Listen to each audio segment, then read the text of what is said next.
Righto, money miners. Here's a hot tip to all the bloody MDs out there today, because it's red across the screen. I'd start drinking.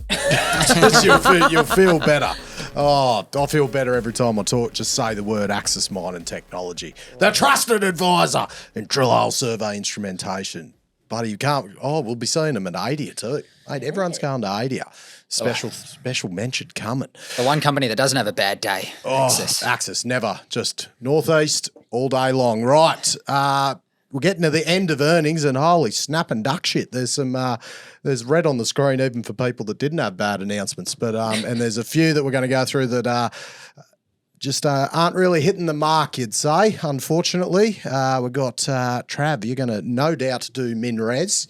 Mate, I'd call it a lot worse than not hitting the mark. I'd call it a reckoning. Yeah. JD, you got South 32. Yeah, a bit lighter on, and then I think Ali's going to get into the Goldies.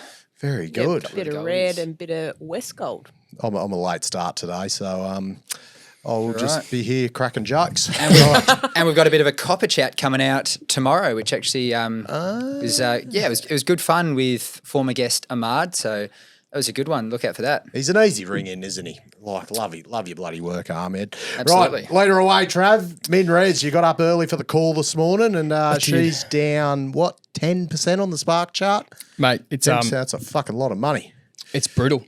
It's a horrible intraday move for a company that big on a results. And keep in mind, results have come a month after like quarterly. You hope a lot of the bad news is sort of cleansed, and then you deliver your results and you're down 10% more. So there's a few wrinkles today, and I think it's a big evolving story. What's going on at MinRes, and I'm keen to unpack it in the best way possible, Matty. But I don't want to kind of understate the significance either, because I just think this is this is a big deal. Maybe a quick caveat on like the differences between the quarterlies and the earnings, because you might notice the majors, the BHBs of the world, they'll come out with the annual and the half year. They're not under the same basket as a lot of the juniors that we see who are required to come out with these announcements, which is kind of specific for oil and gas and hard rock mining exploration businesses. They come out with the quarterlies, but you get a much deeper look into the financials of the business when the annual results and the half year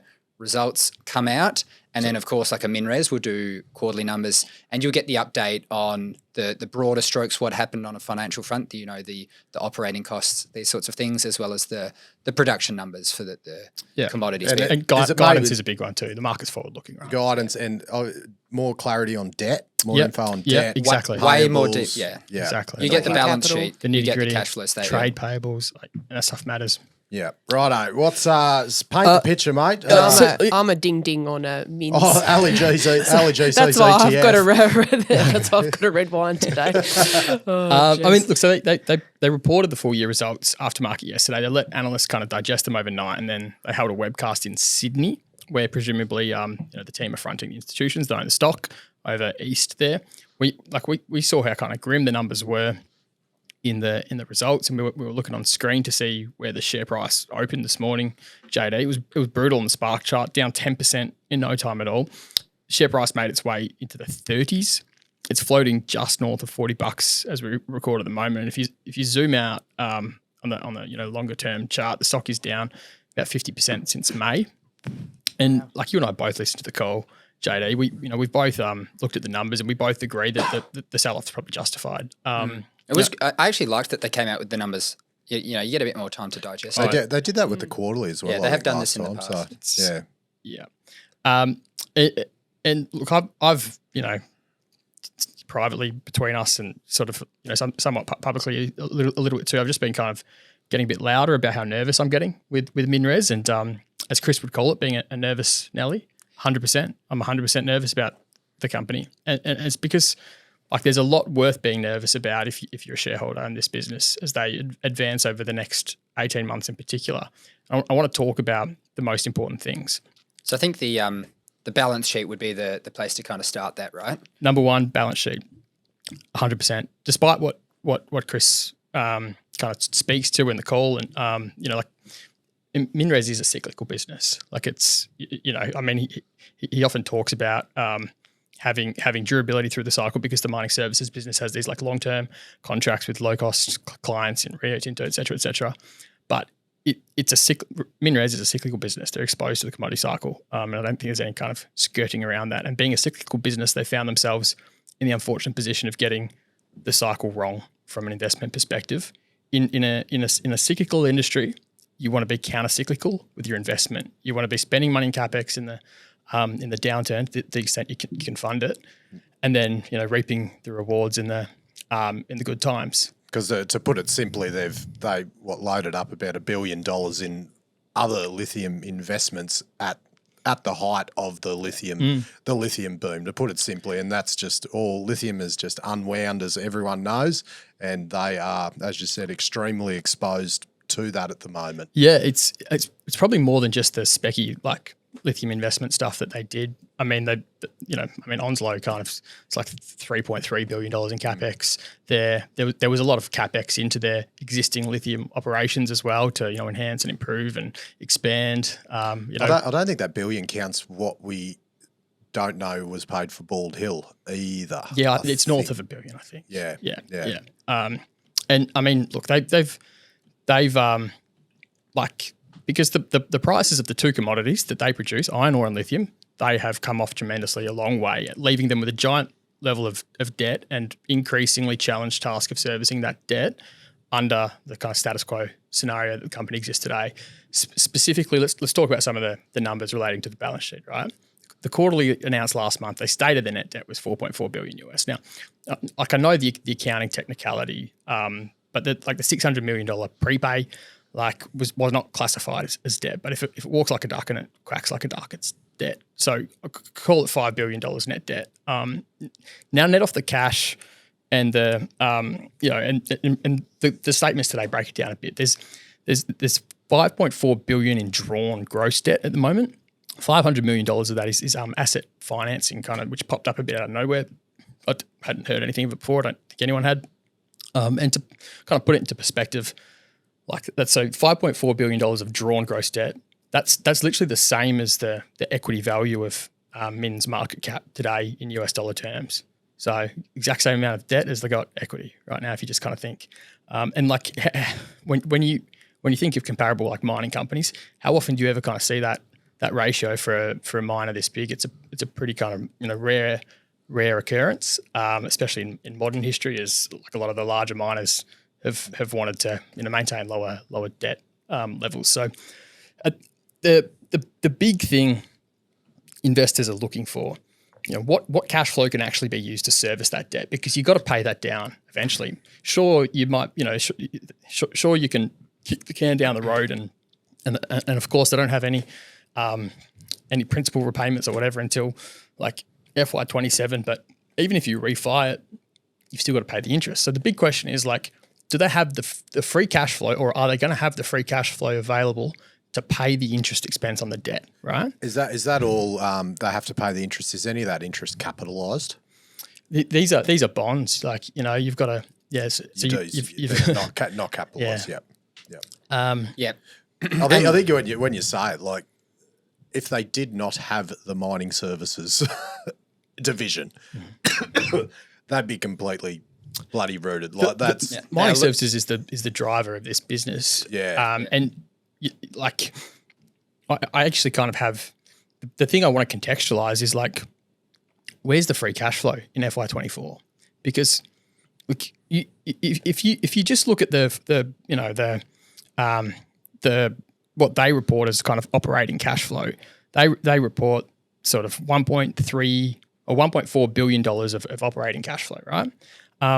But included in that for FY24 was a build-up of $1.3 billion in working capital, basically trade payables growth, right? Now that's like that stuff unwinds over time. You should net that off to sort of really think about kind of thing. So if you net that off, like where's the operating free cash flow in this business in FY24? It was basically non-existent. And I'm not talking about any money spent on financing, on cash flows. I'm not talking about any money spent on capex or investment. This is operating cash flow.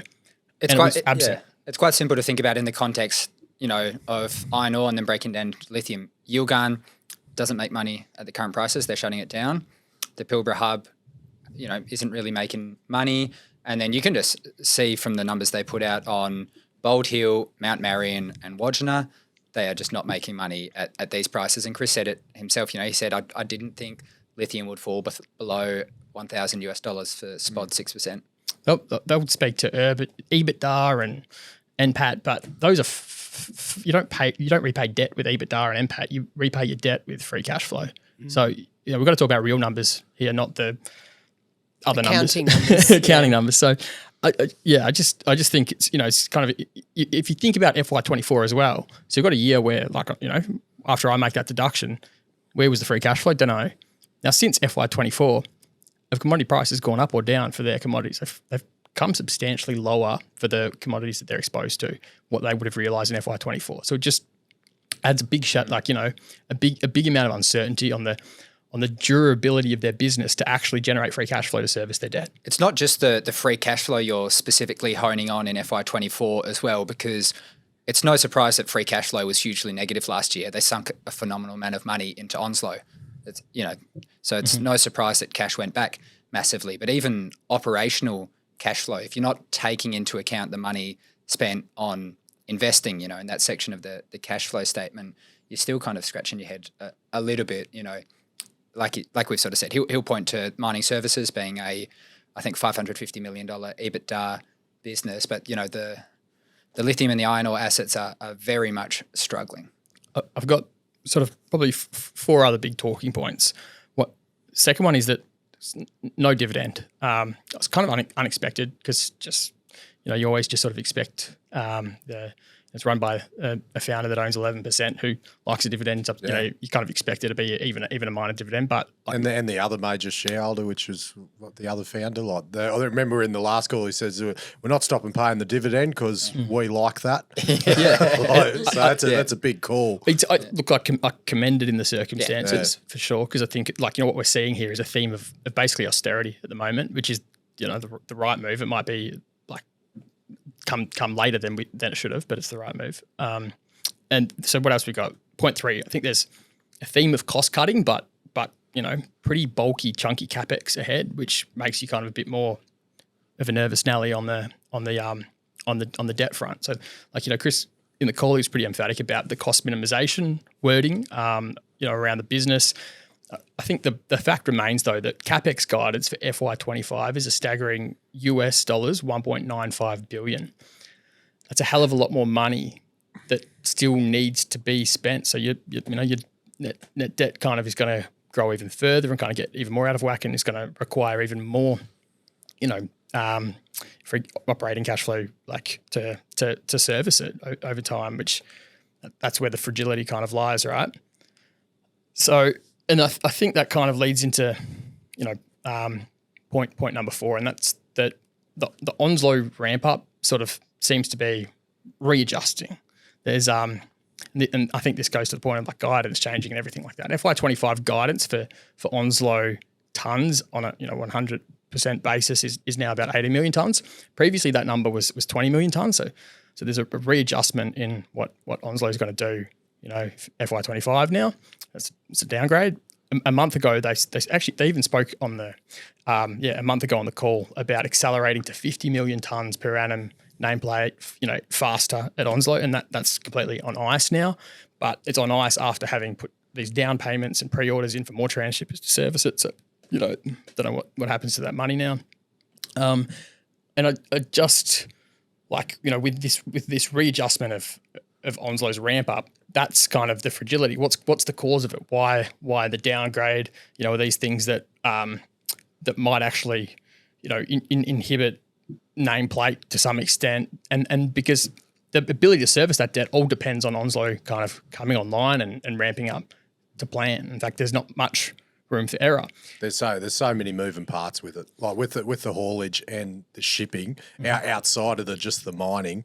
There's a lot of bloody that haul road, that has to be humming. Yeah, and I think it's important to note, the haul road's not finished yet. So what they're trucking and shipping at the moment is because they're using this service road, and that presents its own kind of challenges. You can see this kind of awful picture here of one of their trucks is sort of tipped over on the service road. Fucking everyone was all right. So I mean, there's you obviously are faced with an enormous amount of limitations when you're trying to reach crazy kind of tonnage rates using a road like that instead of the proper built road. And then if you just like think of, okay, how much do you need? How much does MinRes need to produce to sort of service their debt? Now Chris likes to talk about a $25 margin on Onslow tons. Personally, I think that's going to be pretty hard to achieve, but like, let's take his word for it. So $25 margin on Onslow tons, assume it's a real number. Then at spot prices, Min needs at least kind of 15 million tons coming out of Onslow to pay the interest expense on the debt. And if iron ore prices compress even more, then, and if you take some of his numbers with a bit more of a grain of salt, like how much fat do you kind of have in there? How fragile is the ability to service this debt, kind of, especially when you think of how challenging it is to bring a new mine online. Like, we've just seen so many instances where things aren't as novel or as straightforward as our kind of Excel spreadsheet suggests. And when you have just a very large debt quantum, it puts a lot of pressure on the equity. So, they need everything to go perfectly from here. And there's the risk. What if there's a cyclone this wet season? What if, they get a bunch of rain up there? There usually is a cyclone every wet season. And I think we've had a few decent, seasons lately, might be due for one. There's just fragility, right? And it makes equity holders nervous Nellies, which brings me to the fifth point, like you touched on, Matty. I think there's just a lithium reckoning, and this was a pretty somber part of the call. JD, he opened talking about the lithium market. Personally, I think MinRes has a lot of explaining to do to justify their market behaviour here. We were talking about the lithium market with last year as sort of MinRes was kind of aping into all of these kind of hot copper lithium stocks at the top of the market, and lithium prices were far off the top then, but it was MinRes and Gina in some instances that were kind of buoying up the WA lithium. The equities didn't pull back proportional to the lithium because price. there was this M&A, there was a M&A bloody premium on it all. So why was there FOMO at the top? It's very strange capital allocation. I think it just requires some introspection and a bit of an explanation to shareholders. But I think if you look at it, yes, it's shit now. But if they've got this fundamental long term view on lithium, might be something in 5 years' time we come back and discuss and say, look,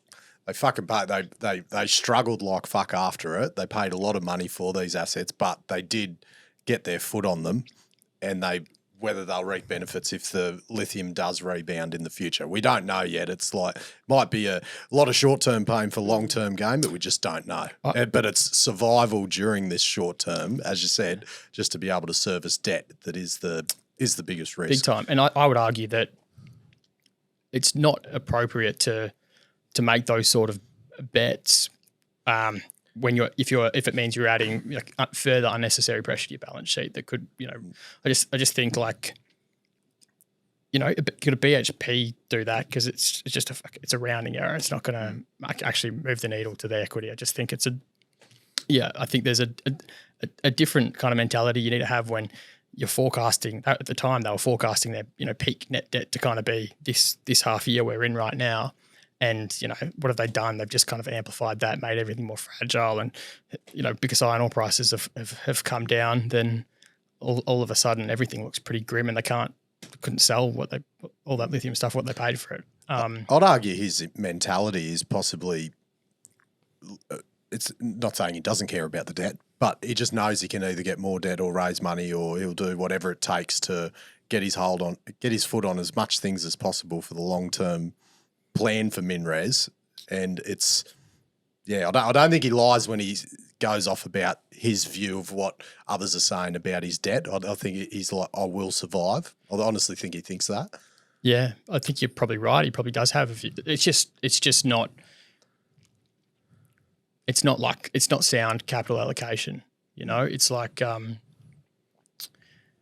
Yeah. It reminds me of Fortescue early 2010s. They were in sort of the same position. Like they were fucking levered up way more than this. They were, but the difference is like Fortescue kind of built in a down market and they reaped the rewards over time. You know, the Onslow expansion and the other thing too is like Fortescue actually built rail, which like obviously produced at a much lower cost than road. But they had the commodity cycle on their side. They expanded and grew into the growth of China, and like these companies, our industry, timing's everything. You know, you can't get the cycle wrong, and if you get the cycle wrong with a bunch of debt, it's a really challenging outlook for the equity. Like, which was interesting because you hear this was one of the more fascinating kind of snippets. I think this was speaking of the difference between the debt and equity. I think Chris had something to say about the different mentality between his shareholders and his bondholders. Have a listen to this, guys. The time I get to this time next year, you'll be like my bondholders in the US. They go, what's the problem? What are these guys not getting? And I go, you need to go talk to them. I mean, when I go to the US, go to the bondholders, we just sit around and talk about fishing, and they go, we love the business. It's amazing. Can we lend you some more money? And I went, not right now. I've got a nervous bunch of numbers in Australia. Count me one of those nervous numbers, Chris. So good. What a legend. Talking about fishing. But that's where the MinRes thing, the story and the belief and everything. It's because he gets on there and says like that. He's relatable. Like he's got such a fucking brand behind him. I think that buys you time, but it doesn't help you run away from an inability to service debt. You looked at the share price sort of like 5 months ago and tremendously resilient amid the face of kind of challenging kind of commodity markets, and I think a bit of that is just like this real vehement belief that kind of Chris will figure it all out, and I don't know, I sense a bit of a change in sentiment there as well, broadly in the market. What else you got from the call? I think it's worth just kind of pondering about endgame a little bit, like how do they navigate out of this situation, and like how do they delever the balance sheet further, right? Because it's all well and good to say in hindsight, but like fucking at $90 a share, they should have raised equity and put the balance sheet question to bed and just rode out the cycle kind of without the worry of the debt, but that didn't happen, and we're here. But what are their options, right? Because personally, I don't think status quo or hoping commodity prices sort of just rebound from here is like a corporately appropriate plan A. I think we have to talk about the levers that they have to at their disposal to actually address the balance sheet issue.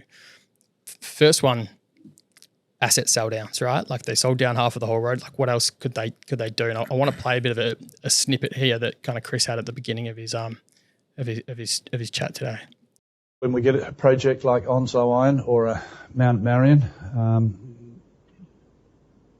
we own the mining services on those projects. At any given time, if we choose to, we can go and sell our shareholding in the iron ore or the lithium. But those projects that we got for mining services are life of mine. So Onslow Iron, it's probably around 50 years plus. So it's kind of like a sub point to what he was sort of saying, but to me it felt like he sort of slipped out that there is this potential that they're looking at, just retaining the mining services contract at Mount Marion or Onslow. He's never said anything like that before, I don't think. I know he's always said he's got a lot of levers to pull, but I don't think he's ever mentioned selling down parts of projects. Yeah, specifically to my memory. Yeah, well, he has talked about the fact that their mining services contracts are life of mine and they stay even if they don't withhold it. But the wording that time just felt a bit more like a realistic lever that we could pull is actually like selling the. So if you just think about their portfolio of assets, like what could they sell and what could they get for them, right? Like you think Wodgina, that's their best asset, right? No denying. I think that if who would buy that, there'd be bidders. I'm sure Pilbara would love to have it, and I mean, I mean, heck, Albemarle might even have to sell their stake as well, the way things are going for them. Yeah. So 100% of it might be up for grabs. I'd be interested to know if Wodgina is the best asset on a mining front. I'd like to know if it is the best asset on cash flow for them, like the fact that with Mount Marion, just what they earn from the mining services off Ganfeng, even though it's the mine and the product isn't as good. I'd be interested to know if that is sort of a better asset for them. Yeah, well, let's think of the perspective of a buyer who's going to have to buy an asset with Min as the mining contractor. So you're kind of left with whatever economic upside there is that Min don't take for themselves as contractor. And in that case, Wodgina would probably be the pick of the bunch. And I'm sure Wodgina would be worth a fair bit in the portfolio of Pilbara because they traded a pretty hefty kind of sum themselves for what their cash flow is. But yeah, so that's a lever. But he didn't say Wodgina on the call. Then he mentioned Mount Marion and he mentioned Onslow. And if you think of Mount Marion, when you remove I don't think Ganfeng can buy anymore. There's Ferb would get in the way of that. Would you want to own half of Mount Marion? If Min was a mining services contractor, I don't know. Just you might just be a bit worried about what's kind of left for you in that scenario. Onslow, just the value of that if they were to sell down from that. What do they own? Is it kind of TBA? 70? 57. 57. Yeah. So ish. And it all hinges on the performance of the whole road, which is currently unproven. We need to wait for that. There's just kind of contingent value that is a little bit unproven until we see how the whole road holds up because some people are uncertain about that. The gas, I don't see how they could kind of get more than $500 million for from a partner for 50%. 50% of their gas asset. I could be wrong, but I'd like to be wrong, but it's just my gut feel on that one. So other options, maybe they could actually do a sell down of certain business units. I could see a world where they brought in a shareholder who bought, let's say, a 20% interest in just their mining services business, right? Yeah, and that'd be pretty easy one to do. There'd be some competition for that because it's a very proven business. Yeah, and that's an interesting thing. Maybe, someone mentioned to me they could spin out their mining services business. I think that's just a challenging thing to do, a bit of a cash grab or whatever along the way. But I just think that's too challenging because you leave this strange miner with Minas with a, I just don't think the pro forma quite works out if you did that. But they could even let's say they bundled all their lithium business unit together and again did a minor maybe they could sell the entire business unit, or they could simply just sell 49% of it. Yeah. But they keep the rest. I think those are options, and they might be explored in the kind of the asset sell down space. The glaring other one is raising equity. What most kind of companies do is they have sort of balance sheet stress. There's a couple ways they could raise equity, right? One is your typical capital raise. We see them all the time at a discount. I mean, they're in the 40s today. I don't know when they'd pull the trigger on that because there's a lot of to admit you've got to raise equity is a challenging thing to do, and especially if you've talked about not diluting. So I just don't know if they'd be as kind of sensible about the timing to do that as you might see otherwise. He'd only have to, if they raised $1 billion, he'd only have to tip in 100 himself to keep his pro rata. Only 100. He's probably got 100. Oh yeah, I don't know, but I think he'd probably just get diluted. To be fair, because if he runs his business that levered, I don't know. Anyway, the other thing I think of though is instead of doing a raise at a discount and instos and all that sort of stuff is, does a strategic kind of come to the rescue a little bit and maybe maybe end up owning 20% of MinRes or something like that with a big cash injection. And I'm thinking of like a Gina, something like that. I wouldn't rule it out. I think you could just never quite rule out Gina. Yeah, and with the project sell downs and it's just like this. It's all part of this long term plan. It's everything's there for a reason. And it's got to the position now where they have to possibly alter the long-term plan just to pay service debt. But yeah, I just I think one you probably didn't mention, he'll just get more debt. I think the upper bound of that is pretty stretched. Like and it's a good point you make, but I you can't just leave her up forever. You know, like the more debt you add to your capital structure, the more fragility you add, especially if you don't have the cash flows. I'm personally surprised that the bonds that they've got in the US aren't trading impaired yet. You know, not it'd be interesting to see when the US market opens, but they're still kind of trading like as if they're going to be kind of, you know, repaid entirely on the whole and everything like that. They're not trading like they're impaired yet. So that's one to watch, right? Because the moment that happens, it becomes increasingly challenging to add any more debt to capital structure. And the incremental amount of more debt you add, you have to pay higher and higher interest rates on that. And it becomes increasingly challenging to ever generate a return sufficient to ever pay higher and higher interest rates off. Because they're not like knockout assets. A lot of them, like the Onslow thing, the value, like the Onslow iron will be will hopefully make cash once the price goes up. But it's if that area, that district expands and they clip the ticket on every person using that haul road, whether they can get there's enough time to get the trucks on there because it's going to be that flat out anyway. There's so much value in that for them in the future. So it's I think it's obviously underappreciated how bloody valuable that services division is and their little infrastructure jobbies. I think that strategic equity investment at the headco makes a lot of sense, and I think most would probably say from a shareholder perspective might find that more palatable than sort of divesting or selling down assets. It'd have to be a placement, yeah. Like it's a placement to a new cornerstone. Strategic. Yeah. I don't know if the interest is there, to be honest. Like, but you know, it's an option for sure. I doubt he'd want to lose control. Or have that influence. Yeah, that'd be a big one. Totally. I mean, there's none of these options are good options, right? There's nothing you're like, oh, this is great, but it's a predicament that they're in because of pro-cyclical investment, not counter-cyclical investment. And that, to me, is like corporate finance 101 in cyclical businesses. Yeah. That was summed up really well by Glenn Lawcock, the question he sort of asked. And I think the response from Chris was kind of telling how he, he sort of, without saying it, he kind of acknowledged that they'd misstepped perhaps in the past year or so. And they've found themselves in between a rock and a very hard place.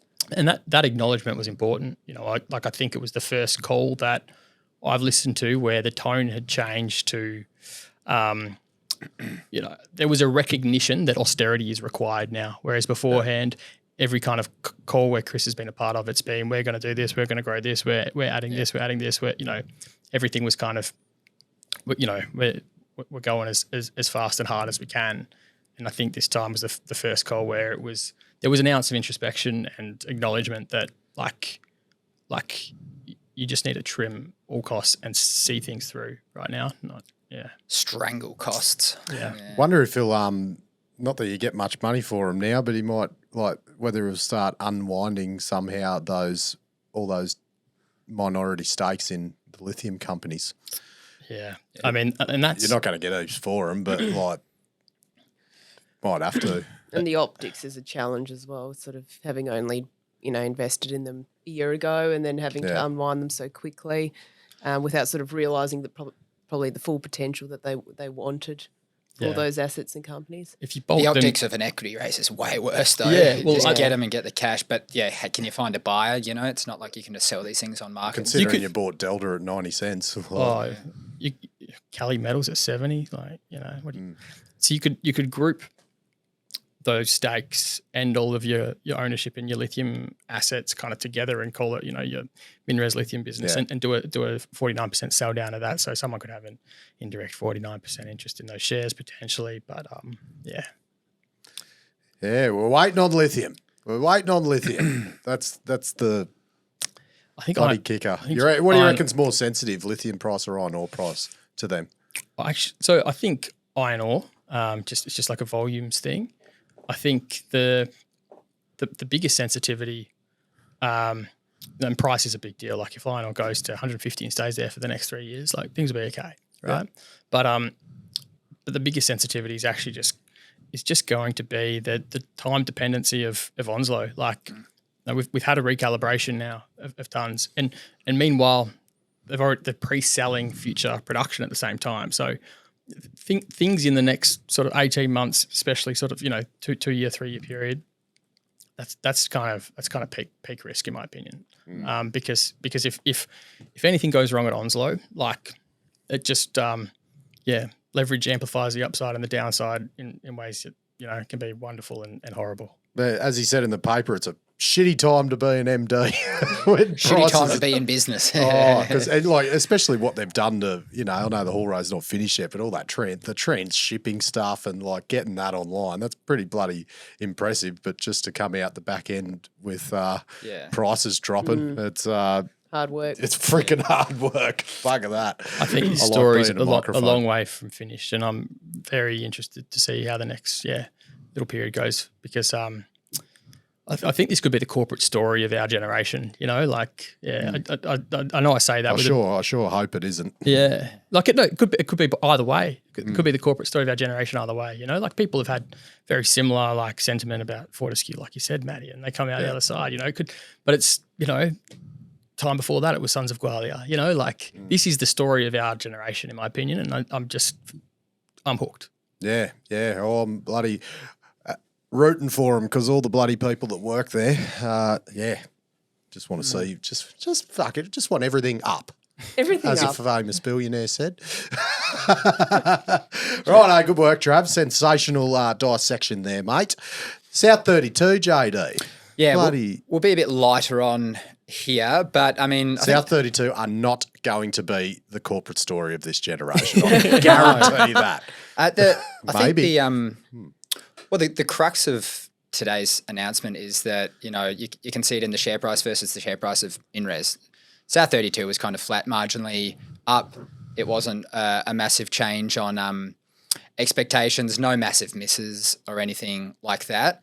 I still think it's interesting to see the decision making for this kind of company, what they've done in selling Illawarra and how that kind of plays out over time. I mean, essentially all the money they're getting upfront for selling Illawarra, like US roughly $1 billion, has been sunk in the past year and through FY25 into Hermosa. So that is just kind of astounding to think about the kind of bet they're putting on that one. Obviously, it's not quite an Ellison or a MinRes scale of bet, but it's a big decision. So, yeah, I mean, let's get into the numbers today and sort of see where this business is kind of at. They did revenue. This is taking, underlying numbers here, so taking into account the period in which they owned Illawarra, because the sale completed today, but 8.3 billion in revenue, underlying EBITDA 1.8 billion, and underlying EBIT of $890 million. Now, Illawarra made up 50% of that. So that's pretty fascinating. And it wasn't without its problems. It needed a heap of capital to be sunk into it, last year and in the foreseeable future. So we've sort of spoken from a stance of, a positive outlook on the commodity met coal, but Illawarra wasn't, without faults. It needed a lot of capital to be sunk into it. There was a longwall move that was done in the past year. But its contributions were sort of like heavier in that year, kind of as a result of the alumina market kind of being pretty soft, right? Exactly. So if you want to take a snapshot in time from FY24, ignoring Illawarra to get a feel for what the business is looking like, we're talking about top line revenues, 60% coming from alumina/aluminium, 10% copper, 10% zinc, 10% nickel, 10% manganese. They're all rough numbers just to kind of simplify how to think about South 32. And exactly weird like that it's not silver anymore. Cunnington used to be the highest grade silver mine in the world. Obviously doesn't contribute much now. Yeah, I mean, I think they are a giant producer of silver, yeah. Zinc is, that attribute is... is that zinc like a zinc equivalent? Yeah, so hang on.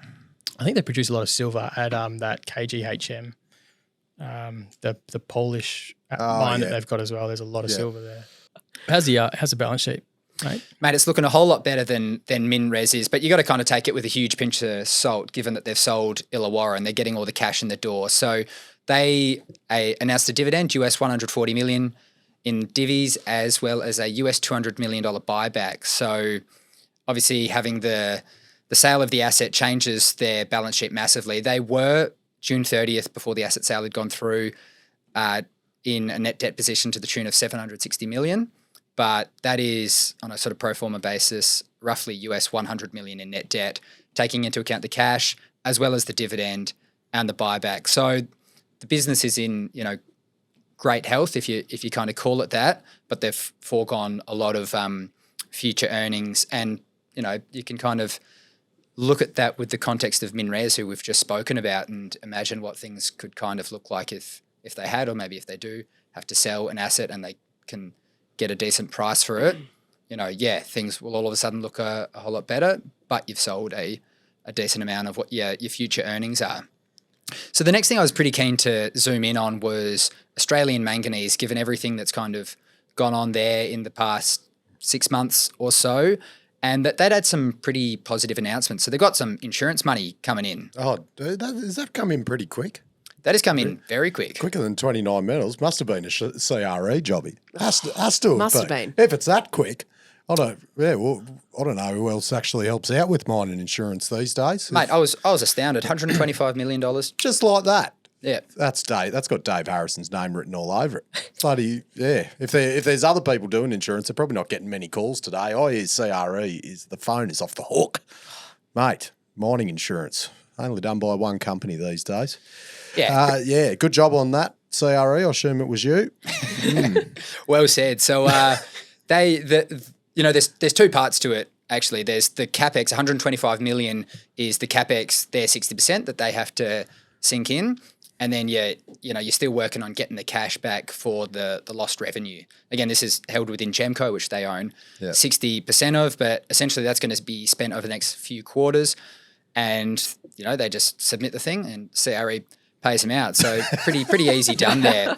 But, of note, there's the wharf that needs to be fixed. We'd seen the photos and everything at the time, but they actually stressed themselves that it's not just the wharf that needs to be fixed. You've got bridges on Groot Island there that need to be fixed, as well as dewatering. And they were, showing off a few photos. That's not a super simple task. There's a lot of water. They spoke about, I think the number was 36 gigalitres. Interesting to put that into context. They say they get 10 gigalitres annually on average. So it is a place, again, like we were saying with MinRes, that gets a lot of downfall. It gets, cyclones coming through every year. And, that's just part and parcel of operating in that part of the world. So in terms of guidance and getting this one back online, they guided to 1 million wet metric tonnes, which is under 30% or roughly 30% of what your pre-cyclone operating levels were. And that's for FY25. They reiterated that it had come online in Q3 of this financial year.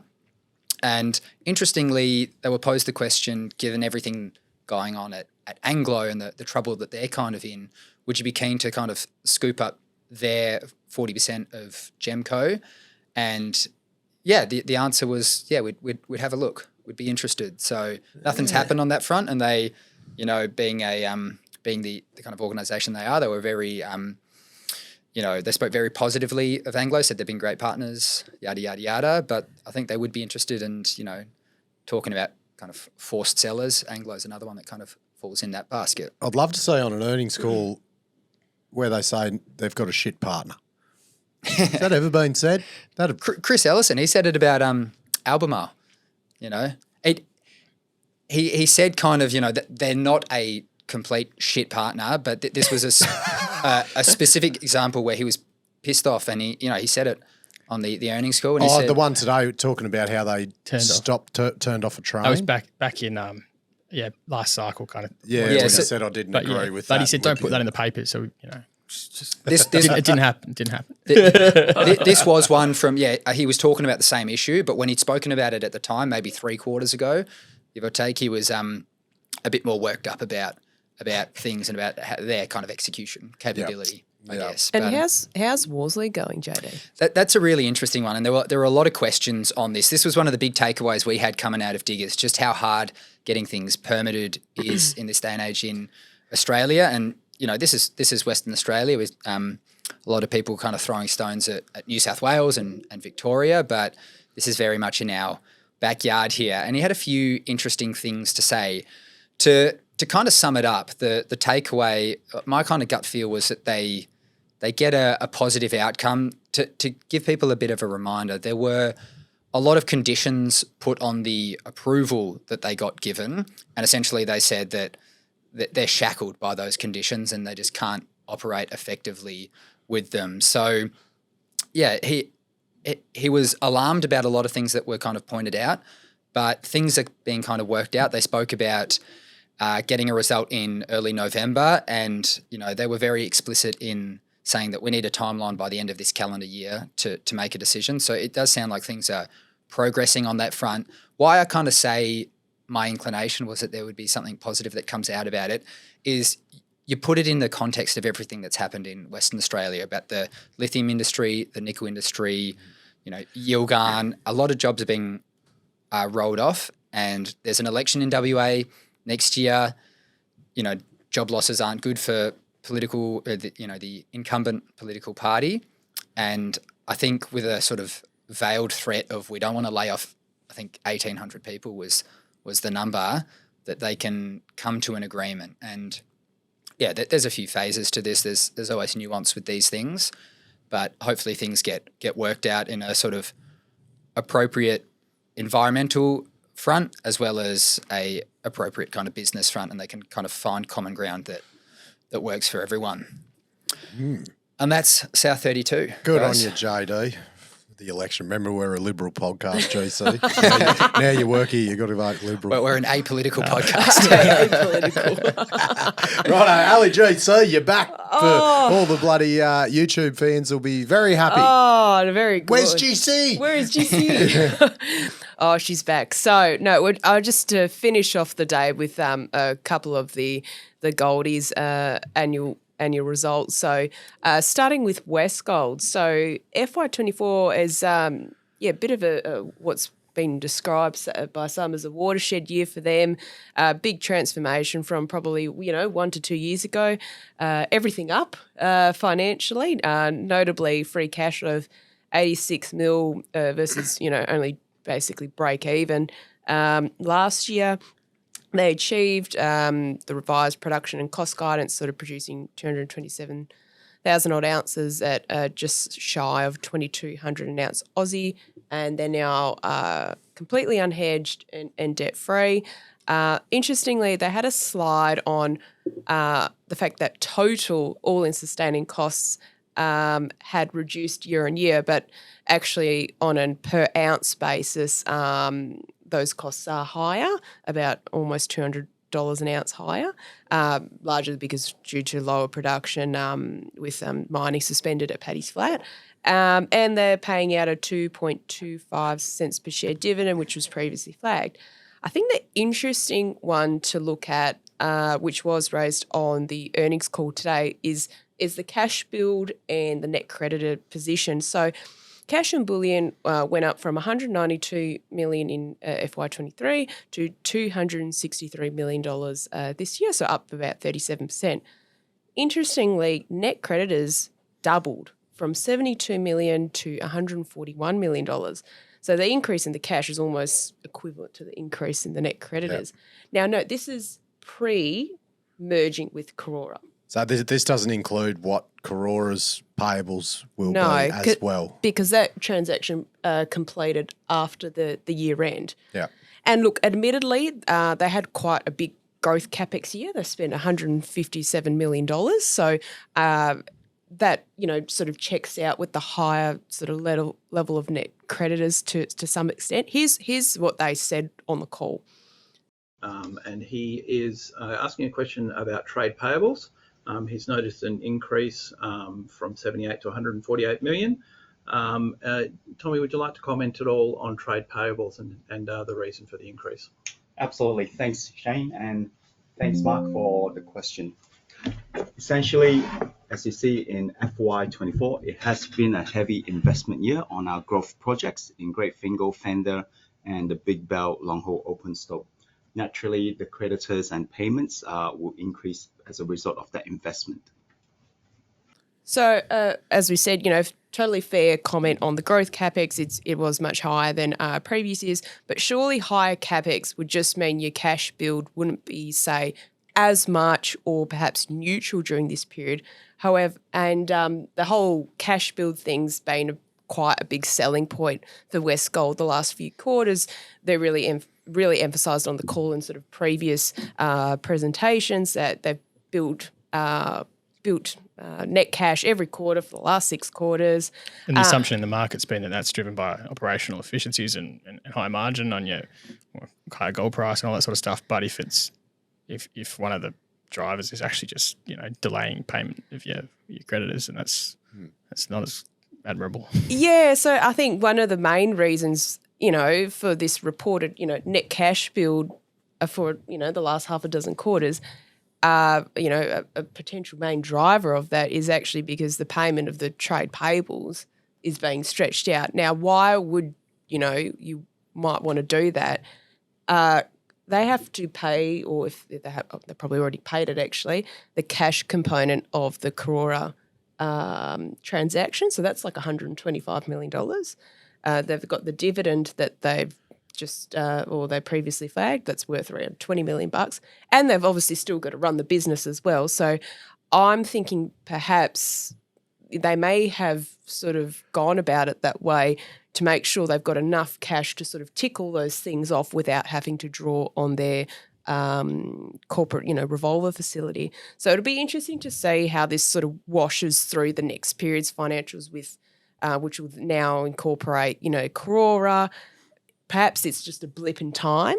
And it'll be interesting to see whether they sort of can ride through it, especially with, rising gold prices and things like that. And that will tie them over. But just an interesting one there, I thought. You'd think with where it's at the moment and them being unhedged, you couldn't ask for a better setup in terms of... Oh, absolutely. It's like the opposite of MinRes. Yeah, no, they've got the balance sheet there is, as far as the no hedging and no debts certainly helps a lot on that front. And the drill hits coming out of Fletcher looked pretty promising as well. Good. So if they can get that up and going to, hopefully complement the other ones when Great Fingal's going, you can see the path they're on. But exactly. Yeah. And as far as FY25 guidance goes, we haven't seen anything just yet. They did comment on the call that they're updating all their sort of reserves and resources, sort of incorporate Karora and, just general updates in early September, which is literally a week away, which will be shortly followed by their FY25 guidance.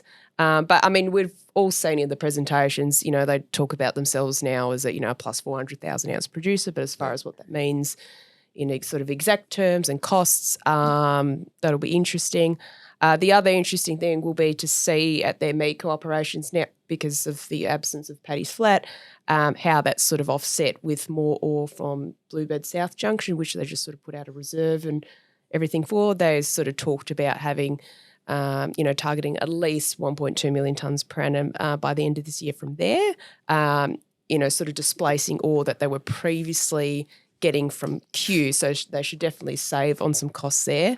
And then the other thing as well, should be feeding in some ore from Orogold's nearby Crown Prince, which they're currently negotiating an OPA for, which is pretty high grade open pit dirt, and I'm a ding on that one. Oh, that's in the LGC small cap fund. The small cap, yeah, that's small cap ETF. Oh, and so between those extra ore sources in and around Mika, that'll allow them to expand the capacity of Bluebird from what's currently 1.6 million tonnes per annum to 2.2 without sort of spending too much money at all, and that's largely because it's just easier with softer open pit ore, and Wayne and the team also sort of talked about increasing the utilisation of the Karora mills and upgrades in hybrid power at Higginsville to reduce operating costs as well. So definitely a few different levers there they can pull from sort of a ore source and sort of cost basis as well.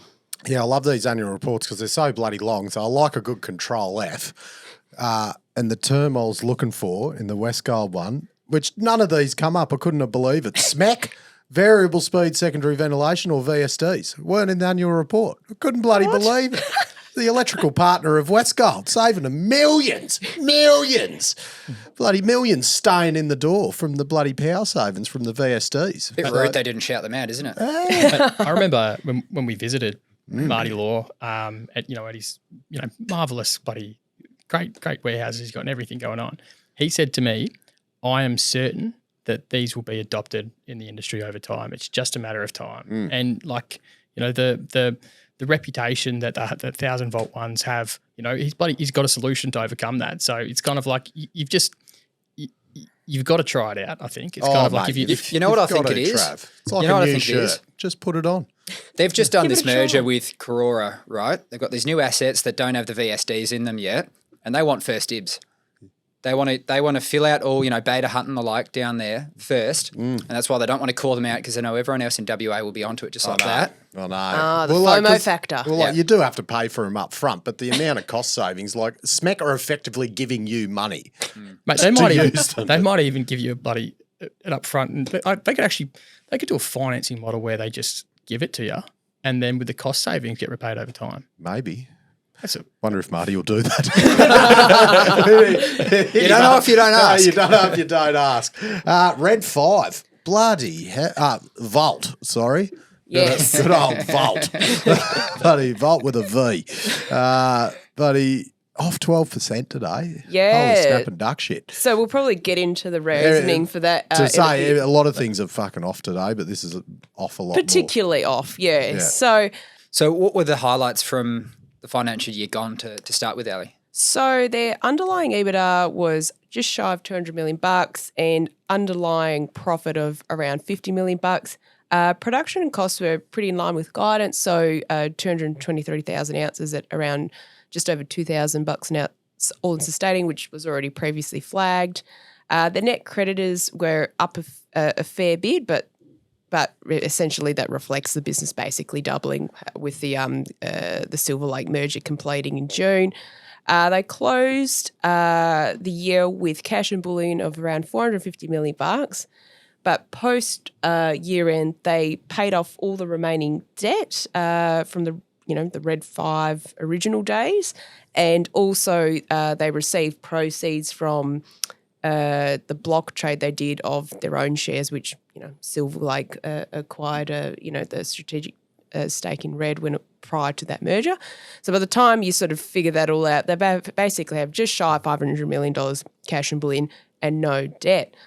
Something I thought was it appears small, but I thought it was just interesting of more so the location of this statement.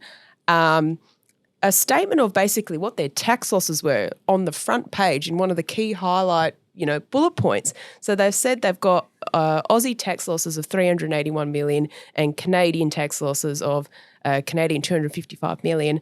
The Aussie ones will certainly come in pretty handy as they go into sort of cash harvest mode at King of the Hills.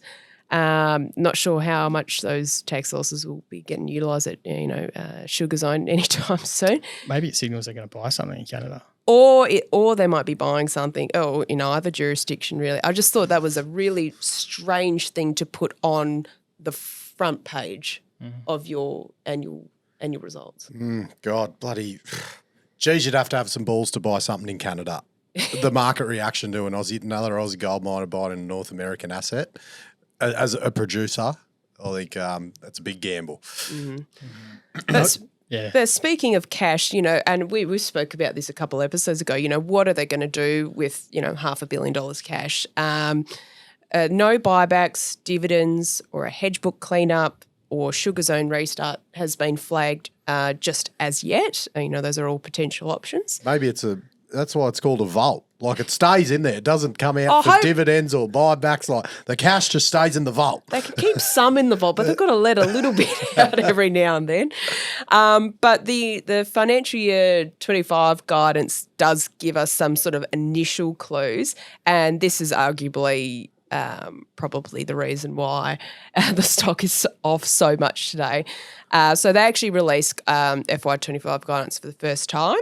Midpoints, 410,000 ounces at $23.50 an ounce, all sustaining. Mixed reviews from the street, particularly on, or more so negative views on the higher OPEX compared to FY24, which was, about $300 an ounce lower, and higher than expected CapEx. So what's that CapEx? Yeah, so they I'll put up the screen grab here. You can sort of see how that's distributed across the portfolio. But the main piece is sort of an accelerated waste stripping at Koth and Mount Munga, expected to be around $105 million in addition to the all-in sustaining costs. And then there's $25 million of growth CapEx. They're also doing studies on Koth mill expansion, which is, again, one of those things that we flagged as an area where they might redirect that cash. Still spending a bit of money at Sugar Zone as well. That's pretty elevated. That's the one I was particularly surprised about. $33 to $35 million to maintain operational readiness, and includes follow-up drilling to, update the mineral resource there. Have they updated that since putting like 100 kilometres, however many? I think they're doing more follow-up drilling based on the results of that drilling to then sort of culminate it in one big sort of updated it's a lot resource. Of drilling to do and not update it. Yeah, Need to spin that out. Yeah, and there wasn't much indication in the results today about when or if that'll get restarted. But I just felt that was, look, I'm not a miner, but $33-35 million to basically sort of have an asset in care and maintenance is pretty chunky. Yeah, I think it reeks of the old Silver Lake a bit, like how people have explained the history. Like their all-in sustaining cost guidance and whatever was always higher than most, but they just seem to always deliver into it. Seem to always deliver and always hoard more cash than most companies. Like they're obviously a good cash generator. So it'd be interesting to see if that's going to be Red 5 as well. Yeah. So as you said, the cost all in stone still spooked everyone, but I just wonder in a year's time if won't be that sort of bad. Come together. Yeah.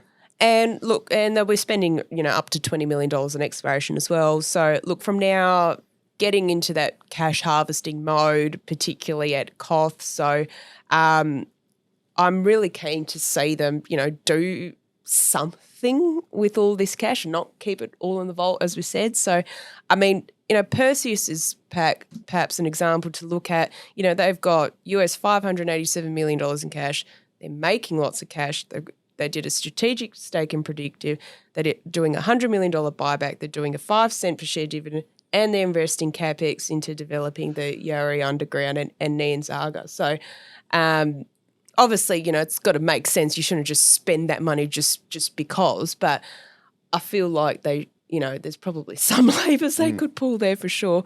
Before this podcast ever finishes in history, I want a guest request for Luke Tonkin to do an investor call.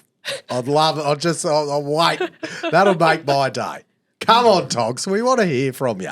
Oh, goodness. So I think that's I'm not betting on it. Yeah. I'm keen to see what they do with that cash, and so we'll be keeping our eyes peeled. I've got another final one for the Goldies. Just I found this this radio segment. That's what I was looking for. Radio segment from in regards to McPhillamys. Ben Fordham on 2GB last week regarding the Tanya Plibersek's decision regarding Regis's gold mine over there. Have a listen to this. This was I found this very interesting. Tanya Plibersek, the Federal Environment Minister, says she cancelled the mine to protect Indigenous heritage as requested by the Wiradjuri people in secret conversations. It turns out that only a tiny Aboriginal group made up of only 18 people are against it. It's led by an artist called Nairi Reynolds, who calls herself a proud Wiradjuri elder. But here's where it gets interesting. We've called around members of the Indigenous community and spoken to a lot of Wiradjuri figures and elders, and the ones we've spoken to have never heard of Nairi Reynolds, who calls herself a Wiradjuri elder. For example, we've spoken to Uncle Graham, a Wiradjuri elder. He's never heard of her. We've spoken to Auntie Chris, a Wiradjuri woman. She's never heard of Nairi Reynolds either. We've spoken to James, a local Wiradjuri man. He's never heard of her. And we've spoken to Roy Arcee, a Wiradjuri elder and the former chairperson of the New South Wales Aboriginal Land Council. And you'll never guess, Roy has never heard of Nairi Reynolds too. And Roy's on the line right now. Who is Nairi Reynolds? Ask the minister, because I don't know. I was born and bred on the banks of the Macquarie River. I'm a Wiradjuri traditional owner, and we've never heard of this lady. I'm sorry. I'm just being truthful and I'm being honest. I've never heard of her. Sorry. Roy, can I just say this? Having seen the video of Nairi Reynolds on Tanya Plibersek's Instagram page, and I don't know whether you've seen the video, but she looks white. Nairi Reynolds says that she's heard the voices of Aboriginal ancestors asking her to help cancel the mine. Oh, come on, fair dinkum. And you know what this does, Ben? This makes a mockery of my people, my old people that fought for rights in this country, and now it's about economic empowerment for us as Aboriginal people, right? Wow. There you go. I found that fascinating. Good digging, Benny Fordham. What a time to be alive, Addy. Yeah. Oh, we'll finish off. Bloody, we hadn't even covered ERA yet. We'll just did we cover that? I think that come out on our day off, eh? You said they're going ahead with that big race. 0.002 cents. Hope you didn't buy shares before that. Bloody hell. We've got our eyes peeled there. Interested to see with the pending court case, if Rio are putting the foot down now and forcing people to tip money into something with a pending court case. So, go corporate Australia. Go corporate Australia. Far out. We'll keep you posted on that one. Right, hey, good work, bloody team. Sensational dissection. A lot going on. Happy to contribute nothing. We skipped that many companies today because it was too much. CFI, IGO, a bunch of others anyway. Oh, yeah, I think is there possibly a correction to the director's special this morning I got informed of. I think the IGO net debt wasn't 850, it was 797 million. I think got a bit of mail in. Roger. From the big dog. Alrighty, guys. Righto. Thanks to someone we didn't skip and we're never going to bloody skip is Axis Mining Technology, the trusted advisor. Who else we got, Matty? Do you reckon people are saying that in their head? Trusted advisor and drill hole survey instrumentation. You saw the email from the fella I walked past in Carl. Oh, yeah. What did he say? He mentioned 3 of our sponsors in an email. Legend. Oh, good on you. Working. Did he mention MMS? He would have. VRIFY, he would have mentioned 3 of these. Yep. VRIFY, SMEC Power Technology, DSI Underground, Silverstone, CRE Insurance, Greenlands Equipment, K-Drill, and get a spark chart up ya. Hooray. Information contained in this episode of Money of Mine is of general nature only and does not take into account the objectives, financial situation or needs of any particular person. Before making any investment decision, you should consult with your financial advisor and consider how appropriate the advice is to your objectives, financial situation and needs.